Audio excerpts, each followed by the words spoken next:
cooking for Yemen. Almost everyone likes mac and cheese, so let's go to the kitchen. Firstly, measure 2 cups of dry macaroni. Take a nice large pan and put that on. Cook the pasta in lightly salted boiling water. Drain and transfer to an oven-proof dish. For the sauce, add half cup of cream cheese and milk 300 ml, 1 teaspoon mustard, and finally half a cup grated cheese.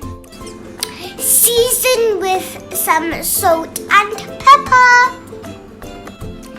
Give that a nice whisk until it's smooth. Pour the sauce over and mix. Sprinkle some cheese and finish it off with tomatoes on top. Now serve it with a crisp green salad.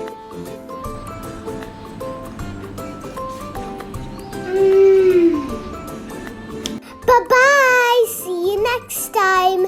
Thanks for watching.